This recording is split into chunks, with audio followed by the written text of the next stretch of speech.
My stepbrother slept with my cheating girlfriend to humiliate me. 6 months later, he came asking for money, and I told him. Before we dive into today's story, I'd love for you to take a moment to like this video and subscribe to the channel. Your support helps me create even more content for you. Let's get started. My name is Michael, and I'm a 26-year-old guy whose life has taken some unexpected turns lately. I need to get this off my chest, so bear with me.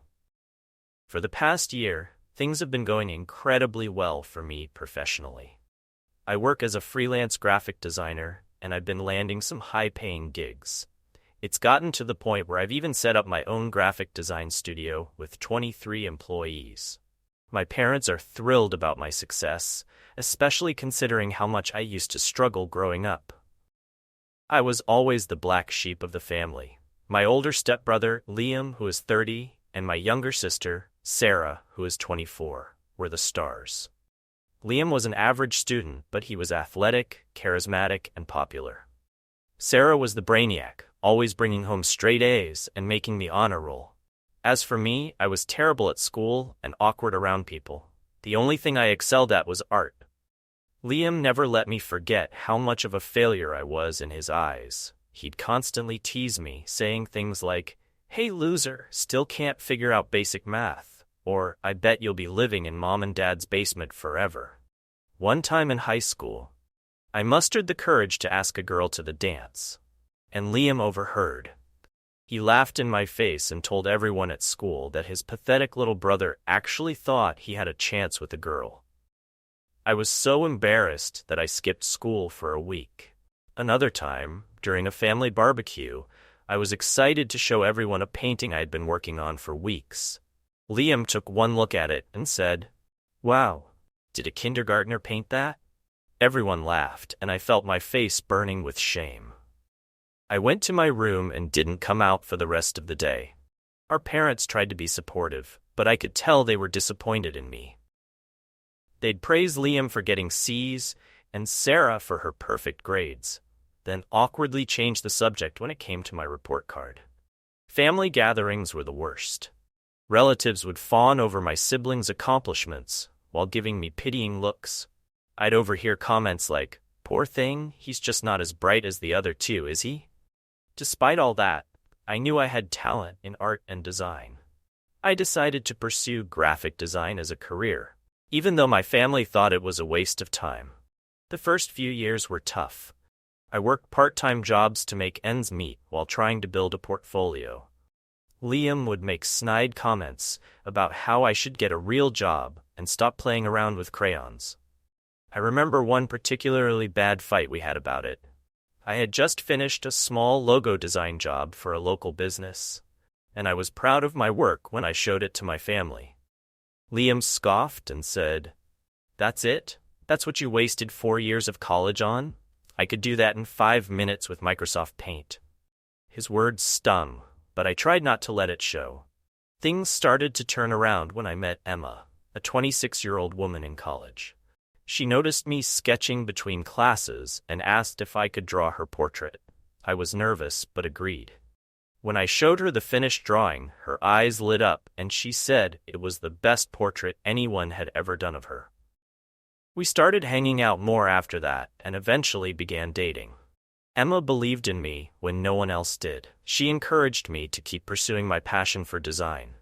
With her support, I began putting myself out there more and picking up small freelance jobs. Slowly but surely, my skills improved and my client base grew. When I introduced Emma to my family, Liam couldn't resist taking a dig at me. He pulled her aside and said, "How did a nerd like him land a hottie like you? You must have lost a bet or something." Emma just rolled her eyes and told him to grow up. I was grateful for her defense, but part of me wondered the same thing. How did someone like me end up with someone like her? The past year has been amazing. My business took off, and suddenly I was the successful one in the family. My parents started bragging about me to their friends. Even Liam seemed impressed, though he tried not to show it. I remember the first time I showed up to a family dinner in my new car. The look on Liam's face was priceless. For once, he didn't have anything snarky to say. I thought everything was perfect. Emma and I had been together for years, and I was planning to propose soon. She spent a lot of time at my family's house, and I was touched that she made an effort to bond with them. She and Sarah became particularly close, often going shopping or getting coffee together. I was happy that Emma was becoming part of the family. Then, last week, my whole world came crashing down. I got a video message from Liam. When I opened it, I couldn't believe my eyes. It was a recording of him and Emma being intimate. I felt like I was going to throw up. My hands were shaking so badly I almost dropped my phone in shock. I called Emma right away, confronting her about the video, hoping for some explanation. Maybe it was an old video from before we met, or perhaps it was some sick joke. Instead, she just laughed and told me that Liam was twice the man I'd ever be. When I asked how long it had been going on, she said it started not long after she met my family. Apparently, she'd been sleeping with Liam for years right under my nose. I broke up with her on the spot. Her parting words were, "You were never man enough for me anyway. I needed a real man like Liam." I'm devastated. The woman I thought I'd spend my life with betrayed me in the worst way possible, and my own brother. I knew Liam and I had our issues, but I never thought he'd do something like this. It feels like my entire life has been a lie. I don't know what to do now.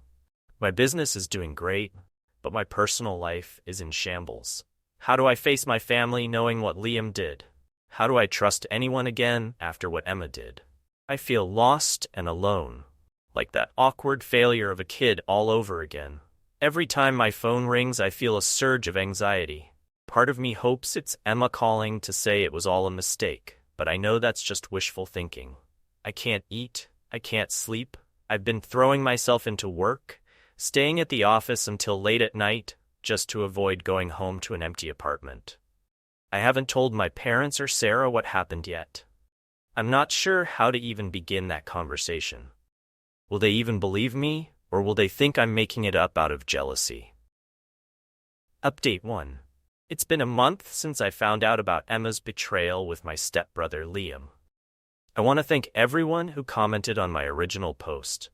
Your support and advice have been a lifeline during this nightmare. I've been doing a lot of reflecting on my relationship with Emma and how we got to this point. We met in college about 5 years ago. I was sitting in the quad sketching between classes when she approached me. She said she'd been watching me draw for a while and was impressed. Emma asked if I could draw her portrait, and even though I was nervous, I agreed. I remember how focused I was while drawing her. Emma had these striking green eyes and a mischievous smile that I wanted to capture perfectly. My hands were shaking a little, but I managed to steady them. When I finished and showed her the portrait, her face lit up. She said it was the best anyone had ever drawn her. That moment sparked our friendship. We started hanging out more after that. Emma would come to my dorm room to watch me work on art projects, and she'd bring me coffee during late-night study sessions. I remember feeling so nervous around her at first, always worried I'd say something stupid or embarrass myself, but she had a way of putting me at ease. Gradually, our friendship turned into something more. Our first kiss happened after a late-night study session. We were both exhausted and punchy from too much caffeine. I made some lame joke and she laughed, then leaned in and kissed me. I was so surprised that I nearly fell off my chair. Some of my happiest memories are with Emma. I remember our first real date. We went to an art museum and spent hours discussing the exhibits. Emma always encouraged my passion for art and design. When I doubted myself, she'd remind me of my talent and push me to keep going. She'd say things like, "You're going to be famous one day, and I'll get to say I knew you when." Another great memory was our weekend trip to the beach. We rented a small cabin and spent our days exploring tide pools and our nights stargazing on the sand. It was during that trip that I first thought I might want to marry her someday. We were lying on the beach, and Emma was pointing out constellations. I remember looking at her illuminated by moonlight and thinking I wanted to spend the rest of my life with her. When I introduced Emma to my family, I was nervous. My family had always made me feel inadequate, and I worried they'd somehow scare Emma away. But she charmed them all. Except Liam, of course. He made his usual snide comments, asking Emma how a nerd like me landed a girl like her. Emma just brushed him off and stuck by my side. I remember feeling so grateful and proud in that moment. My sister Sarah always supported our relationship. She and Emma became close friends, often going shopping or getting coffee together. I was happy that Emma was becoming part of the family. Sometimes the three of us would have movie nights or game nights. Those evenings filled with laughter and friendly competition are some of my fondest memories. I can see the red flags I missed. Emma started spending more and more time at my family's house, even when I wasn't there.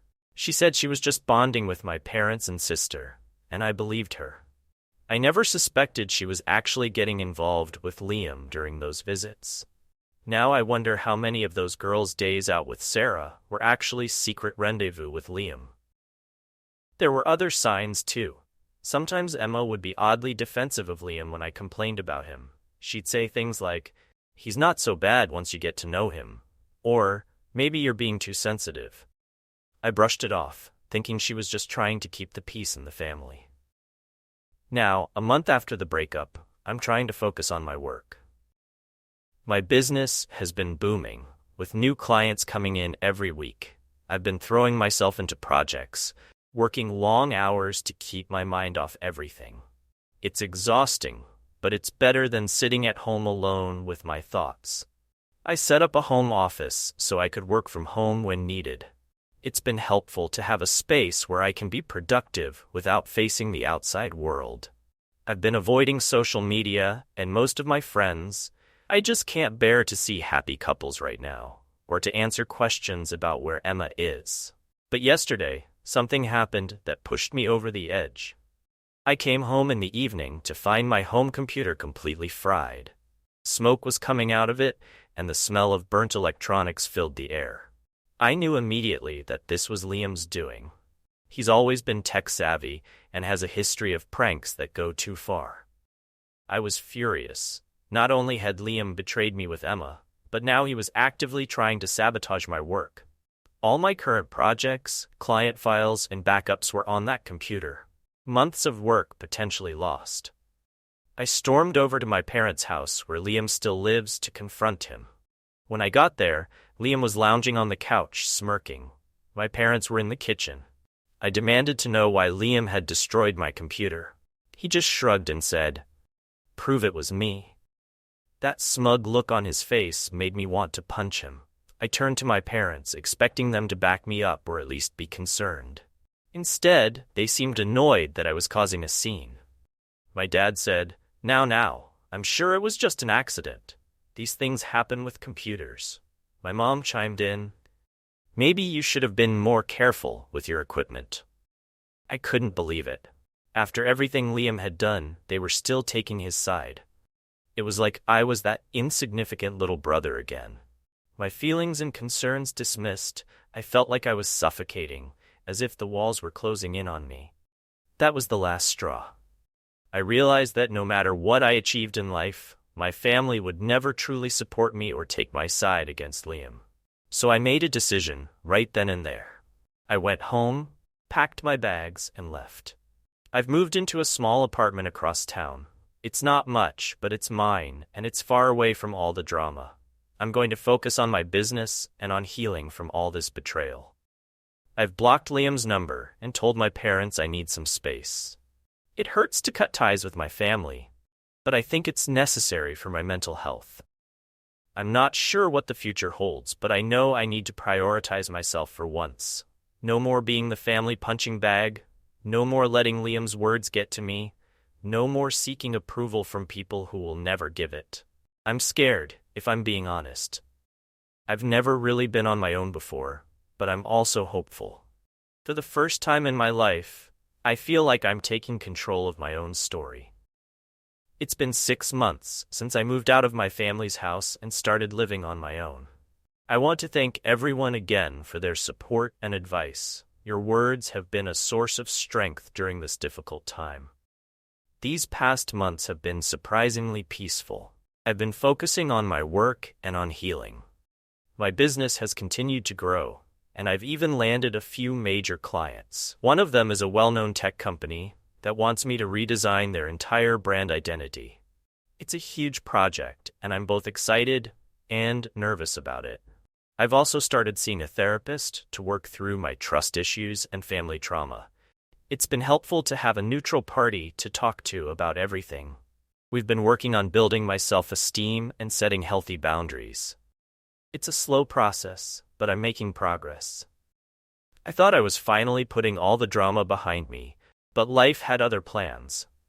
This morning, as I was walking into my office, I saw a familiar figure standing outside. It was Liam. My heart started racing, and for a moment I considered turning around and leaving, but I decided to face him. I've spent too much of my life running from confrontations with him. As I got closer, I could see that Liam looked terrible. He had dark circles under his eyes and seemed to have lost weight. His clothes were rumpled, like he'd been sleeping in them. When he saw me, he rushed over. "Hey, little brother," he said, trying to sound casual. "Got a minute to talk?" I didn't answer right away. I just stared at him coldly. Finally, I said, "Make it quick. I have work to do." Liam launched into a story about how he was in trouble with some loan sharks. Apparently, he'd borrowed a large sum of money and couldn't pay it back. The loan sharks were threatening to do something nasty if he didn't come up with the cash soon. I listened without saying a word. When he finished, he looked at me expectantly. "So, can you help me out for old time's sake?" I couldn't believe the audacity. After everything he'd done, the years of bullying, sleeping with Emma, destroying my computer, he had the nerve to ask me for money. "I can't help you," I said firmly, "and I don't want you bothering me again. We're done, Liam." The look on his face was a mix of shock and anger. He opened his mouth to argue, but I turned and walked into my office, leaving him standing there.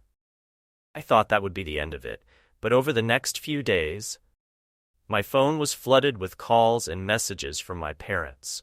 They begged me to help Liam, saying it wasn't just about the loan sharks anymore. According to them, they needed the money for urgent medical treatment. Liam was just trying to help them by asking me. I almost gave in. Despite everything, the thought of my parents being in medical trouble worried me. I was on the verge of calling Liam back when I got a call from Sarah. "Don't do it," she said, as soon as I picked up. "It's all a lie." Sarah explained that our parents weren't sick at all. Liam had convinced them to lie to me because he knew I wouldn't help him otherwise. The real reason he needed the money? He and Emma were planning to get married and wanted a lavish wedding. I was furious, not just at Liam and Emma, but at my parents for going along with the lie. It felt like a slap in the face, a reminder that they would always choose Liam over me. I immediately called my family. When my mom answered, I cut straight to the chase. "I know the truth," I said. "I know there's no medical emergency. I know it's all for Liam and Emma's wedding." There was a long silence on the other end. Then my mom started to make excuses, saying they just wanted the family to be whole again. I didn't let her finish. "I'm done," I said. "I'm not giving Liam a cent, and I don't want any of you to contact me again. You've made your choice, and now I'm making mine." I hung up before she could respond, then I blocked all their numbers. It hurt to do it, but I felt a sense of relief afterward. For the first time in my life, I was truly putting myself first. No more trying to win their approval or acceptance, no more being the family punching bag. I know it won't be easy. There will probably be times when I miss them or second-guess my decision, but I also know that I deserve better than what they've put me through. I deserve to be around people who genuinely care about me and support me. So that's where I am now. I'm focusing on my business, my therapy, and building a new support system of friends who value me for who I am. It's not the family I was born into, but it's the family I'm choosing for myself. Thank you all again for your support throughout this journey. Your kindness has meant more to me than you know. I'm not sure if I'll update again. Hopefully, my life will be drama-free from here on out. But I wanted to let you all know how things turned out and to encourage anyone in a similar situation to stand up for themselves. You deserve happiness and respect, even if it means making difficult choices. Take care, everyone. Thank you for watching.